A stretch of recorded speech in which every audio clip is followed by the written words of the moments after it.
Olá pessoal, tudo bem? Eu sou o professor Hélio Hintze e hoje eu gostaria de conversar um pouquinho sobre a importância do diálogo na educação. Esse vídeo é uma promessa que eu fiz num vídeo anterior, no qual eu disse que eu conversaria com vocês um pouquinho mais sobre a questão do diálogo. Diálogo é uma palavra composta por dia e logo. Diálogo significa uma relação pela palavra, no qual duas ou mais pessoas se relacionam por meio das palavras. Diálogo é algo que, na minha percepção, é inexistente ou é raro nas salas de aula. As pessoas não dialogam, as pessoas transferem, as pessoas transmitem, existem monólogos e o efetivo diálogo é muito difícil. Eu não estou dizendo que não exista. Existem excelentes educadores que já trabalham dialogando com os seus educandos e eu acho isso fundamental. Quando eu dialogo com alguém, eu tenho que entender, eu tenho que ter uma postura pessoal de recepção dessa outra pessoa como um ser legítimo em si, como alguém que tem alguma coisa a dizer, com uma subjetividade que está fora de mim, um outro e que merece todo o meu respeito. Isso rompe com a forma da hierarquia da educação, da transmissão de conhecimentos, no qual, por gentileza, eu falo e, por gentileza, anote, porque o que eu tenho a dizer vai mudar a sua vida. No diálogo, o pressuposto é diferente. O pressuposto é que todos os partícipes, todas aquelas pessoas que estão dialogando, têm contribuições a serem feitas.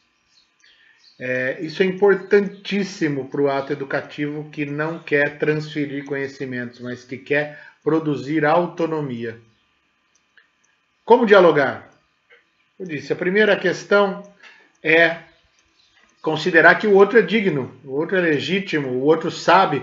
Por mais novos que sejam os nossos educandos, as crianças que nós temos em sala de aula já vêm com uma bagagem. Nós temos que desmistificar a ideia de que a criança é inocente, de que a criança não tem bagagem. As crianças que vêm hoje com 7, 8 anos de idade, até menos, elas têm mais horas de TV do que adultos da década de 50, 60, 70. Informação, a cultura de consumo está impregnando essas pequenas subjetividades com muitas informações. Então, nós não podemos desconsiderar isso. Os estudantes de faculdade, pelo menos dentro do que eu vi, a grande maioria chega esperando fórmulas. Como é que funciona? Como é que eu faço? Quando você propõe o diálogo, há um desconforto inicial. Quando você propõe uma pergunta de saída para a sua aula, em vez de dizer lá o que significa educação ambiental, você começa perguntando o que você entende por educação ambiental. O que significa empreendedorismo nas turmas aí que vão trabalhar essa questão, você pergunta o que a pessoa entende. Com essa pergunta inicial e criando esse ambiente para que a pessoa possa se expressar, sabendo que ela não vai ser exposta por uma possível resposta errada, por uma possível afirmação contundente, criando esse ambiente, você vai poder trabalhar experiências de trazer opiniões, ideias que não viriam para a sua aula e que não sairiam do seu data show, que não sairiam de uma aula sequencial e que tem um conteúdo a ser entregue. Dialogando por meio de perguntas disparadoras, por meio de perguntas, mas não as perguntas que já têm respostas. Quais são as capitanias hereditárias, meu caro? O que é um lisossomo? Qual é a fórmula de Bhaskara? O que é um ribossomo, um complexo de Golgi? Né? Quais foram as formas artísticas predominantes no período X, Y, Z? Todas essas perguntas, elas são feitas, são perguntas, mas elas são perguntas que já têm a resposta. E perceba que curioso, a resposta precede a pergunta. Não é dessa pergunta que eu estou falando.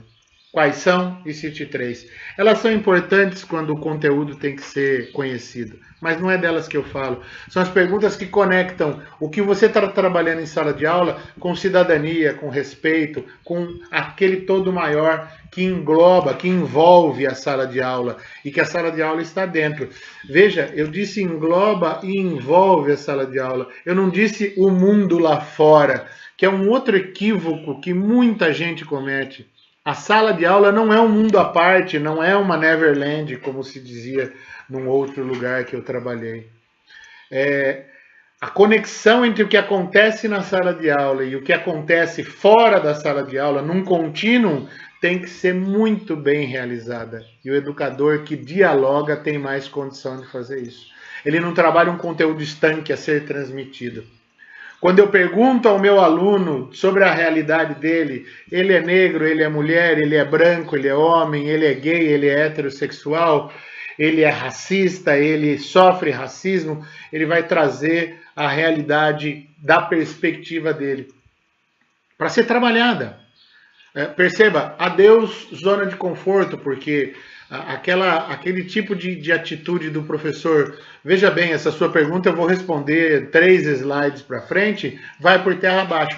Então, perde-se essa zona de conforto, de segurança, mas ganha-se quando você assume junto aos seus alunos que você está aprendendo com eles. Então, dialogar pressupõe abertura ao outro, dialogar pressupõe abertura de espírito seu, né? A perda do medo de não ter todas as respostas, porque justamente quando você e o seu educando chegam num determinado lugar que nenhum dos dois conhece, nasce aí a possibilidade da pesquisa. E a gente vai falar sobre pesquisa num outro vídeo mais para frente.